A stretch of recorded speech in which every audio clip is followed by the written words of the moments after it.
as clear as the land of day is that superhero movies such as Spider-Man, No Way Home, or Avengers Endgame are heavily overrated movies that do not deserve the credit they are getting. But this movie from 2016 called Deadpool, known for being Marvel's golden boy of movies, comes pretty close in that respect. Because it is really a heavily overrated movie that would never have had such a high rating if that hadn't been for the Marvel pull. First problem with this movie, in other words, the first reason you might call it overrated comes down to the structure of the movie, which kinda can be a bit messy at times. I don't really like this thing where they're jumping back and forth in time and Ryan Reynolds is doing his slightest challenge was of a thing. Personally, I think Ryan Reynolds is way better than Notice, while here he is way more challenged than overdone. Although, of course, some might like the exaggerated version, but for me, I think it's a bit better when it is more toned down. But what I mean with the messiness, if we go back to that, is that I don't really like when we suddenly jump back to see who he was before he got his mask, then he has the mask on. Of course, I understand we need to build up the story, but I feel he could have done that first instead of jumping back and forth all the time. Of course, also I feel the arc with his woman that he is in love with is naturally not that good either. If we talk about the second reason why this movie is heavily overrated, it will be because of the comedy being very weak. In Marvel, you always have these one-liners like the avocado joke or the joke when Ryan Reynolds says this is a love story despite that it kills a lot of people, or the banter between him and a teenage girl or this colossus guy. It is just not that funny.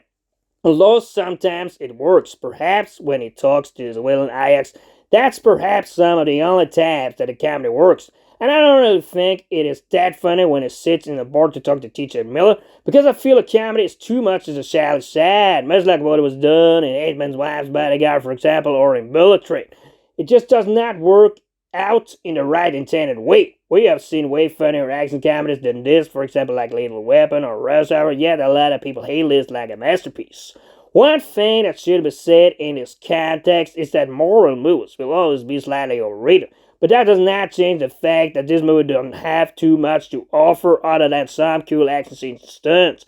Perhaps also in addition, like I mentioned, this villain Ajax, that is one that ruins the face of the main character so that he had to wear a mask. With that weak balance, that's not how you make a good action comedy. If that should be the case, you need way better balance, and this movie really lacks that.